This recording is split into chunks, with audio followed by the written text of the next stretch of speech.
All right, ladies and gentlemen, I found myself a competitor, one that we haven't seen in a while. The last time we seen you, I don't know You saw how. my motherfucking nose, dog. You didn't see me. Get out. Yeah, so the last time we saw you, you didn't exactly look like yourself per se. That was June 2025. A little over 10 months later, we fast forward. You get the call, the Chelsea at the Chelsea. It comes true. It came to You are life. Hey, I'm I don't all know for if it. you know this, but you are kicking off the entire evening on the early prelims against none other than Zoe Dubois, who I know is you guys have you have identical records minus the draw, right? She's 1-1, you're 1-1, and so I understand that there were some changes made. This may not have exactly been the matchup always, but for you now, you get the call Chelsea at the Chelsea. If the vision is coming true here, how does it all feel? How do you feel you get the call now? You're competing on the card. I'm more excited to be Chelsea at the Chelsea. We just moved there, so that's a huge thing. And I'm the first fight, so that's actually exciting. I'm very excited to go against Zoe because also, again, you brought up the record. She's 1-1. I'm 1-1 and 1. We're both wrestlers. We both don't come from an MMA background. That's what I've been thrown as my competitors is professional MMA people. So it's kind of going to be an exciting match, in my opinion. It's exciting for me to come back from a 10th month layoff from my nose break and come back and compete against her. Let's talk about your nose break a little bit. I mean, this is your first time going to be competing since that happened.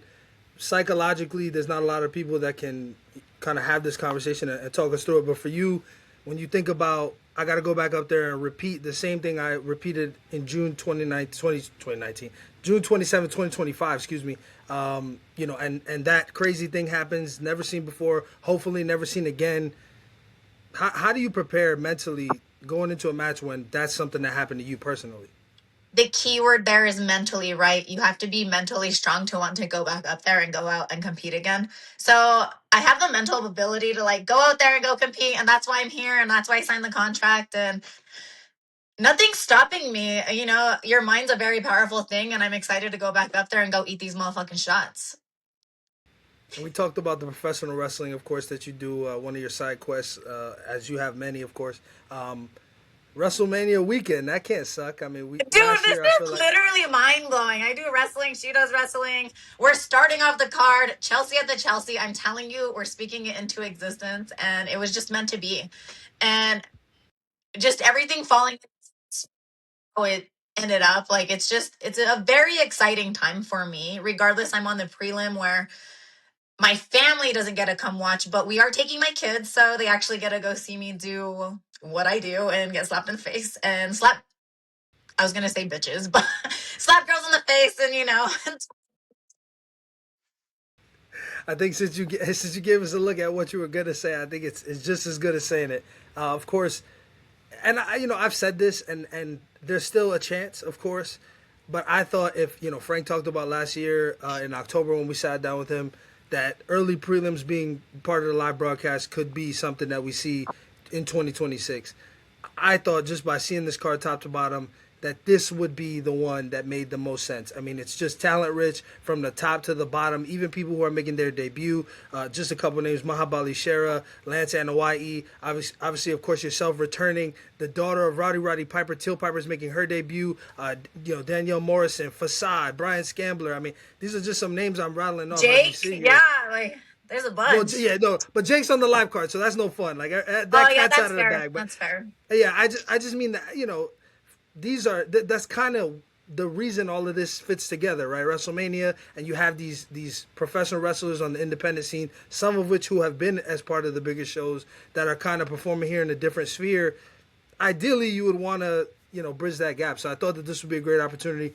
Of course, for whatever reason, Power Stop, at the moment, as far as we know, that's not the case. But you kick off the night. I think that's. I don't know that it's talked about so much, but generally placement on the card is deliberate. It's not an accident. Usually, fights that are kicking off the prelims are bangers. Fights that are kicking off the main card are bangers, and then the feature fight up until title fights is usually there for a reason. So I'll call it the bookends, right? First and last is sort of those are fights that are there for a reason. You're kicking off the entire night. What does that tell you about what the promotion thinks about you and your ability to perform up there? I feel like they're putting me first against Zoe to go set the tone for the night and go out and perform and put on a show and show that women can go out and go dominate in this sport. And we get hella views as women in this division at 125 especially. I feel like the women in general in Power Stop get a lot of views and stuff. So I feel like me and Zoe going out there for the first night is setting the tone. And I take it as an honor and I don't take that shit lightly and I'm just excited. Now, when you talk about Zoe, obviously we've had two opportunities to see her compete, right? First time was against Destiny McCubbin. She was on the wrong side there. The second time she takes on Hurricane T, and she ends up getting her hand raised on that one. What have you seen from her that you feel like is significant or important for you specifically to prepare for in comparison to the athletes that you faced? That's a very tricky question. So I'm not going to answer that at all. Reason being is because I know what the fuck I've been working on. I don't know what the fuck she's been working on, but no, since I've been laid off for 10 months that I have not been working, and I've been working this whole motherfucking time, and I'm excited to go out there and show what we've been working on. I don't take this shit lightly. I take it as a very professional sport. I'm already cutting weight. I lift, like I do a lot of other things. So I'm excited to go out there and show that just because my nose broke, it's not holding me back. And I appreciate that, of course, keeping the game plan close to the vest. I mean, I think the elephant in the room, right, with the flyweights in particular, I guess technically in the strawweights, there hasn't been a ton of strawweight matches, but the knockouts, there hasn't been many, but there's always an opportunity when you guys go up there that somebody's going to do something crazy. So if you had to tell people, right, I know polymark is kind of the thing these days. If you had to tell people what kind of percentage are we looking at likelihood for a knockout one way or the other, whether proper or TKO, what would you say your match can give us? I feel like the second round, I'm going to get a knockout only because I don't know how the coin toss is going to work, right? But like, I need her to slap me to spike my adrenaline and then I hit harder. And it showed in the Nicole match. And I have nothing to say about that. So, second round, baby. I like it. I like it. I think those are always good to hear. Your division is a little tricky right now, right? With the perceived Ellie page is supposed to kind of happen. We find out it's not happening for whatever reason. You know, I don't know what direction they'll go as far as the belt, the introduction of it. Obviously, we had kind of a teaser last June on the card you competed on. Michael Michelle Brown was supposed to take on Paige that night for the belt. Paige pulls out. It becomes Ellie. You know, big upset, and history obviously is what it is. Fast forward, it's not publicly announced, but we get some info from Ellie, of course, online that she's posting. We were supposed to fight. I don't know if she clarified that there was a title attached to that or not, but she said Paige isn't signing the contract. For you, obviously, Destiny McCubbin, Hollywood, Haley J will be up there later on in the evening competing and also in your division. For you, how does this match kind of play into all of that picture? I mean, if you had to say Okay. winner of your match versus winner of their match, who goes where after this? How important is it? That's tricky, right? Because Destiny, if she wins, she'll be 3-0, which she will have the best record in the 125 division, which if you go based off of records, she should be competing for the title. If you go from that, right? So say Destiny wins, she'd be number 1. Right under her would be Paige. So they can't take that contract away from Allie, so do they put Allie against Destiny? Like that's the tricky part. Like where does the belt come in? Are they gonna wait for Paige the whole time? And if they do, then what's gonna happen with Destiny? Like she should be the number 1 contender for the belt right after that, or fight for the belt, in my honest opinion. Depending on how mine and Zoe's match goes, it'll be 2-1, either one of us, right? So then we would have to verse, in my opinion, somebody that's 2-1. I honest to God thought that I was gonna go against Holly Hood because she's 1-1 and I'm 1-1. Um, I feel like I was manifesting that fight so bad. Like I just think we were both the vibes, but her going against Destiny is a huge fight for both of them.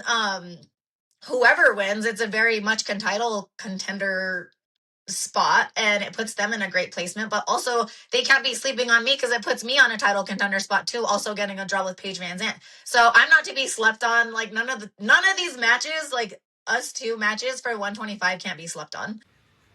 And I mean, when they announced that it was the Chelsea, I feel like that was the thing. I will say though, to their credit, they announced a 5-year deal with MGM. We know from that the details of that deal, Frank Lemoncello put out, excuse me, that the Chelsea would be the venue as part of that. It's not like a we'll jump around MGM properties. It's the Chelsea. So every match you do in Vegas will be the Chelsea at the Chelsea. So it's fair. It's fair. But I am It's curious for the you. first one, and I'm the first night. Like, that's so exciting. That's so. I think the branding is incredible. You have to come up with something creative to commemorate this moment, as only you are really I able am to. coming out to Without Me by Eminem because it's like, hey, guess who's back? Me, motherfuckers. I love it.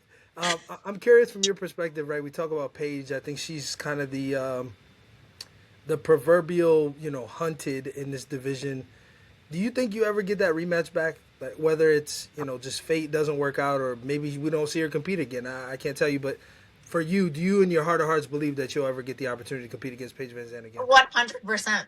I feel, especially when I get a knockout, I will get a rematch, regardless if Allie's in front of me or not, or me and Allie verse each other for that rematch. I earned that because I got a draw with her. She does not. Paige has her own personal stuff, their own personal stuff going on in their own lives. But if she decides to come back and compete, I 100% agree that Allie should get that fight. And then depending on how mine and Zoe's fight and Destiny's and Hollywood's fight goes, like who knows? Maybe I'm next after Ellie. And if not, me and Ellie run it. I don't give a fuck. All right, I want you to channel the I'll call her ratchet and not so friendly Chelsea Dodson, as I ask you. Zoe Dubois is one of the audience members that's gonna watch this interview when it goes live. I want you to look in the camera and talk directly to her. Your final message ahead of your meeting come April 17th at Power Stop 19. Bitch, I thought your motherfucking nickname was Black Swan and it's the Giggle Box. Like, that threw me the fuck off. Secondly, let's go out there and have some motherfucking fun. Let's slap the fuck out of each other. And hey, we start off the night, baby. Let's set the tone. I love it. Well, I appreciate your time, of course, as always.